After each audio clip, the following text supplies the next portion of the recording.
Welcome to the Hotelligence Podcast, your strategic vantage point on the changing landscape of hotel safety.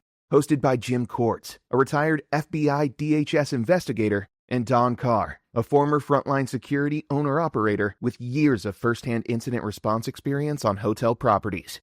Every episode brings you closer to understanding the full picture and what the future may hold. Let's begin. Thank you for joining us on episode 7 of the Hotelligence Podcast.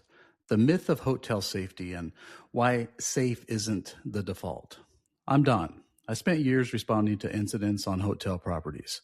And one of the biggest disconnects I saw was between how safety is perceived and how these environments actually function. From the outside, hotels look safe. They feel controlled. But the reality underneath that surface is very different. I'm Jim, retired federal agent. Today, we're unpacking one of the most common assumptions in hospitality, the idea that hotels are inherently safe environments. Safe by default, safe because they're clean, well-lit, professionally staffed, and branded. What we're going to talk about today is why that assumption exists and why it doesn't hold up operationally. Hotels are not inherently safe or unsafe. They're neutral environments by design. Indeed, Jim. And guests often equate how a space looks with how safe it is.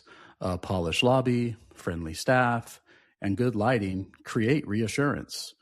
Those signals matter for comfort, but they don't tell you how a space actually operates. Yeah, and those visual cues feel protective, but they're not the same thing as operational awareness.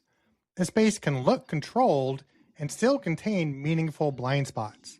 Appearance communicates order, not continuity. And that's where the confusion begins. Safe looking feels like safe, even when the systems underneath are neutral. So hotels are designed for access, intentionally open environments, right? There's high turnover, a constant flow of unfamiliar people, and minimal friction at entry points. Guests come and go at all hours.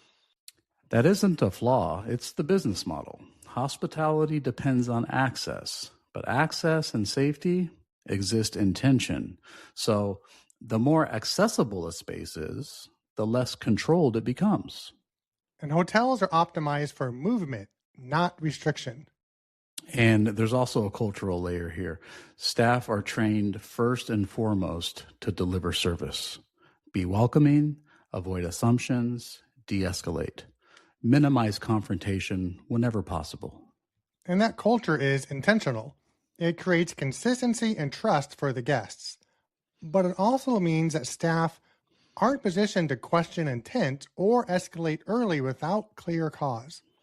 And hospitality culture isn't built around scrutiny. It's built around courtesy. So let's talk about why cameras shape perception more than awareness. Because they're often treated as proof that a space is safe. But cameras don't manage behavior.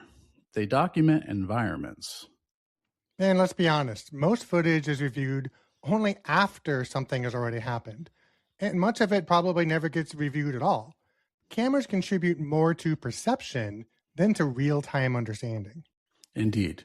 They make the spaces feel monitored even when no one is actively watching. Privacy is foundational to hospitality. Guests expect not to be questioned or scrutinized. That expectation shapes how staff interact with people in the space. Staff are often unsure where observation ends and intrusion begins. So the default becomes non-engagement unless there's a clear reason to step in.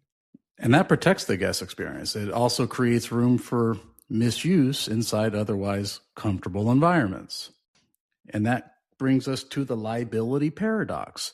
Here's the tension hotels live with every day.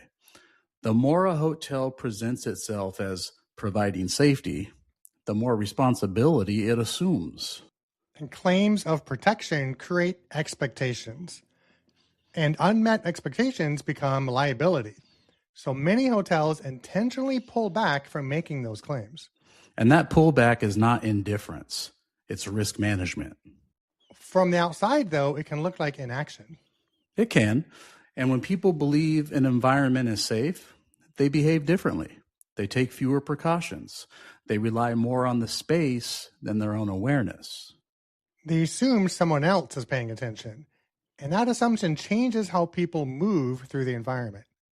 Comfort and exposure can exist at the same time, in the same space. So what does neutrality allow?